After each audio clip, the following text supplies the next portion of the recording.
Hello बच्चों, स्वागत है आपका आज के हमारे इस वीडियो में। आज हम डिस्कस करने वाले हैं ओम्स लॉ, जो कि क्लास 10th और क्लास 12th में इलेक्ट्रिसिटी और करंट इलेक्ट्रिसिटी चैप्टर्स में जो है दिया हुआ है। भाई क्या होता है ओम्स लॉ और किस तरीके से इसमें जो है हमारे डेरिवेशंस में हेल्प करता है और क्या क्या इसके एप्लीकेशंस होने वाले हैं। सबसे पहले जान लेते हैं ओम्स लॉ क्या होता है। भाई ओम्स लॉ बेसिकली एक जर्मन फिजिसिस्ट थे जिनका नाम था जॉर्ज साइमन ओम। तो उन्हीं के नाम पे जो है उन्होंने एक रिसर्च की, उसमें उन्होंने आई और बी यानी करंट और पोटेंशियल डिफरेंस के बीच में एक रिलेशन मुझे बताया, मतलब हमें बताया कि उसमें किस तरह से उनमें कनेक्शन है। और ये लगभग 1828 की कहानी है, काफ़ी टाइम पुरानी हो गई है, बट फिर भी पढ़ते हैं इसको, क्या होता है देखते हैं। सबसे पहले उन्होंने ये बोला कि जो करंट है हमारा और जो पोटेंशियल डिफरेंस है उनमें एक रिलेशन है। रिलेशन कैसे कि current flowing through a conductor is directly proportional to the potential difference applied across its end. Conductor के दोनों कॉर्नर्स पे, मतलब जहाँ पे सेल कनेक्ट है,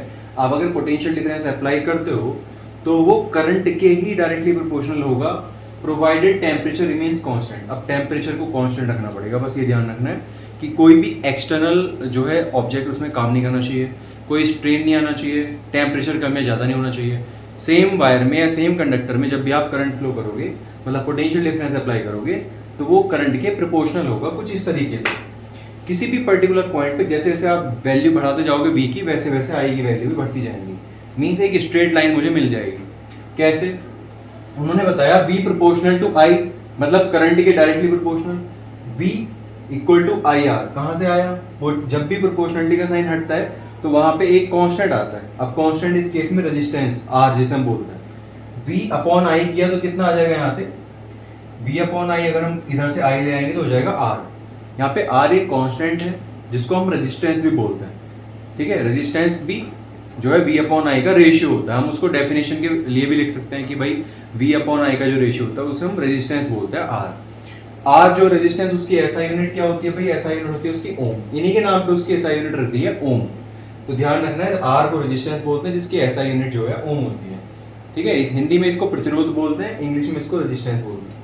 V upon I equal to R, इस तरीके से हमारे पास जो है कांस्टेंट मिल जाएगा। अब ये रेजिस्टेंस होता क्या है भाई? रेजिस्टेंस को अगर आप नॉर्मल वे में बोलो तो इसका मतलब होता है कि रास्ते में कोई रुकावट, करंट के रास्ते में आने वाली बाधा।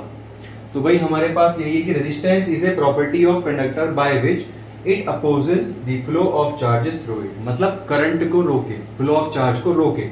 तो इस तरीके का जो प्रॉपर्टी है वो कहलाती है रेजिस्टेंस। इसकी एसआई यूनिट क्या है? ओम। तो भाई ये ध्यान रखना है, एसआई यूनिट रेजिस्टेंस की ओम होती है। अगर मैं ग्राफ बनाऊं तो देखो एक स्ट्रेट लाइन आ रहा है, मींस कोई भी ओमिक कंडक्टर अगर होगा तो उसमें स्ट्रेट लाइन ग्राफ मुझे मिलना चाहिए। मतलब जैसे जैसे मैं अगर वैल्यू ऑफ V बढ़ा रहा हूं तो वैसे वैसे मुझे क्या मिलेगा? करंट भी बढ़ता हुआ मिलना चाहिए, तो तभी वो कहलाएगा एक ohmic conductor. Non ohmic conductor में ऐसा नहीं होता, नॉन ओमिक कंडक्टर के ग्राफ स्ट्रेट लाइन नहीं आएंगे। तो एक बार फिर से देख लेते हैं भाई कि ओम्स लॉ होता क्या है। कि जॉर्ज साइमन ओम के नाम पे है, रिलेशन बताता है V और I में। करंट जो है हमारा डायरेक्टली प्रोपोर्शनल है उसके पोटेंशियल डिफरेंस के। V proportional to I, V is equal to I R, मतलब प्रोपोर्शनलिटी का साइन हटाएंगे तो एक कांस्टेंट आ जाता है R। V upon I is equal to R एक कांस्टेंट होगा, और resistance is property of conductor by which it opposes the current या फ्लो ऑफ चार्ज। एक ही बात है ना दोनों। तो करंट को रोके या फ्लो ऑफ चार्ज को बीच में रोक दे, इसका मतलब वो क्या होगा? वहाँ पे एक रेजिस्टेंस होगा। तो रेजिस्टेंस भी सीरीज और पैरेलल में ऐड किए जा सकते हैं फर्दर। अगर लेट से मुझे रेजिस्टेंस को बढ़ाना है, एक रास्ते में रुकावट को बढ़ाना है, तो मैं उसको दो तरीके से कनेक्ट कर सकता हूँ, दो रेजिस्टेंस सीरीज में, दो रेजिस्टेंस पैरेलल। तो इसको पढ़ते हैं कि रेजिस्टेंस सीरीज में कैसे कनेक्ट होते हैं तो रिजल्टेंट क्या मिलता है, रेजिस्टेंस पैरेलली कनेक्ट करें तो उनका रिजल्टेंट जो है क्या मिलता है। मतलब इक्विवेलेंट रेजिस्टेंस फाइंड करने के लिए भी हमारे पास कुछ क्वेश्चंस बन जाते हैं 10th में और 12th दोनों क्लास में। उसमें क्या होगा कि आपको कुछ रेजिस्टेंसेस दे दिए जाते हैं और उसके बाद में पूछ लिया जाता है कि बताइए कि इक्विवेलेंट रेजिस्टेंस क्या होने वाला है। तो इस केस में चलिए जान लेते हैं कि किस तरीके से इक्विवेलेंट रेजिस्टेंस फाइंड किए जाते हैं। वीडियो को अगर आपने अभी तक लाइक नहीं किया है तो लाइक कर दीजिए, चैनल को सब्सक्राइब नहीं किया है तो सब्सक्राइब कर दीजिए, और अपने सभी दोस्तों को इसको शेयर कर दीजिए ताकि ज़्यादा से ज़्यादा लोगों को इस वीडियो का फ़ायदा मिल सके। चलिए जान लेते हैं इसके बाद कि किस तरीके से कनेक्शन हम कर सकते हैं सीरीज और पैरेलल। हाँ तो बच्चों शुरू करते हैं from the resistance in series. Resistance in series क्या होता है? मतलब तीन रेजिस्टेंस R1 R2 R3 अगर सीरीज में है, मीन्स वो एक दूसरे से एक एंड से जुड़े हुए हैं, एक ही वायर पे है, पूरा एक ही करंट उनमें फ्लो हो रहा है। मीन्स I करंट अगर पास हो रहा है किसी सेल से कनेक्ट है वो, तो I करंट जब पास होगा तो वो तीनों में ही पास हो रहा है, मतलब करंट एक ही साथ पूरे सर्किट में मूव कर रहा है। ये सर्किट हमारा एक की लगाई हुई है इसमें। तो अगर मैं बात करूँ पोटेंशियल डिफरेंस की अलग अलग, तो भाई R1 में लेट से कि V1 पोटेंशियल डिफरेंस है, R2 में V2 और R3 में V3, क्योंकि सीरीज में क्या होता है करंट तो सेम होता है बट पोटेंशियल डिफरेंस अलग अलग होता है। ये पॉइंट आप नोट भी कर सकते हो। तो स्टार्ट करते हैं इससे। यहाँ पे हमारा अगर मैं बात करूँ V1 की, तो V1 कितना होगा IR1, V2 होगा मेरा IR2, और जो मेरा V3 है वो होगा मेरा IR3। बट ओवरऑल जो पोटेंशियल होगा, पोटेंशियल डिफरेंस वो तो वही होगा जो सेल में है, मीन्स V जो है इसका ओवरऑल पोटेंशियल डिफरेंस हो जाएगा। तो उस केस में V is equal to V1 plus V2 plus V3, means according to Ohm's law V is equal to IR।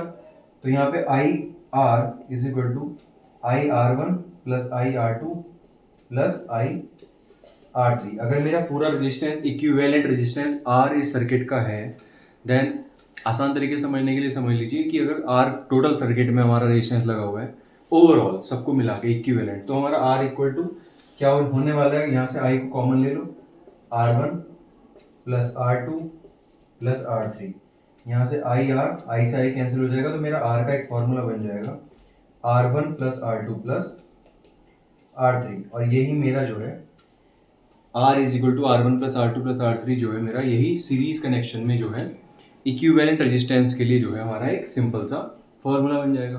तो जब भी हमारा रेजिस्टेंस जो है सीरीज में कनेक्ट हो, तीन रेजिस्टेंस R1 R2 R3, तो उस केस में हम सिंपली उन्हें ऐड कर सकते हैं सीरीज में निकालने के लिए इक्विवेलेंट रेजिस्टेंस।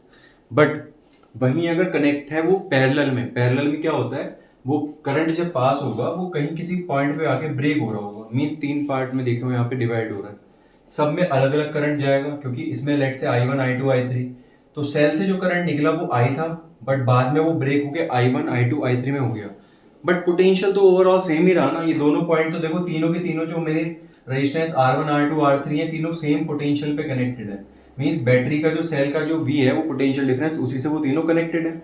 उस केस में क्या होगा कि मेरा जो V है वो तीनों में सेम रहेगा, मीन्स पैरेलल कनेक्शन में जो है पोटेंशियल डिफरेंस सेम रहता है। रेजिस्टेंस जो है सीरीज में जो होता है हमारा करंट जो है सेम रहता है। तो इस केस में क्या कर सकते हैं हम भाई, I जो हमारा टोटल होगा I इज इक्वल टू क्या होगा I1 plus I2 plus I3। According to Ohm's law I equal to होता है V upon R, V is equal to IR होता है ना, तो V I क्या हो जाएगा मेरा भाई, V is equal to IR होता है, तो I क्या हो जाएगा मेरा V अपॉन R, तो भाई V upon R is equal to I1 क्या होगा V upon R1 plus V upon R2 plus V upon R3, common ले लेंगे V, तो आ जाएगा 1 upon R1 plus 1 upon R2 plus 1 upon R3। भाई V अपॉन R यहाँ से V कैंसिल हो जाएगा 1 टाइम्स, तो मेरा जो फॉर्मूला बन के आएगा पैरेलल के लिए वो आ जाएगा 1 upon R equal to 1 upon R1 plus 1 upon R2 plus 1 upon R3। ये तीन अगर कनेक्ट हैं पैरेलल में, तो तीन के लिए ये फॉर्मूला आ जाएगा 1 upon R is equal to 1 upon R1 plus 1 upon R2। तो ये ओम्स लॉ की हेल्प से हो पाया, क्योंकि भाई ओम ही कंडक्टर है। अगर मान लो रेजिस्टेंसेस हमारे, रेजिस्टेंस क्या होता है, रास्ते की रुकावट, फ्लो ऑफ करंट की। भाई अगर करंट बहने से रोक रहा है वो वायर, तो वहाँ पे रेजिस्टेंस है इसका मतलब। तो अगर रेजिस्टेंस में करंट अलग अलग I1 I2 I3 है, तो टोटल करंट तो I ही होगा ना।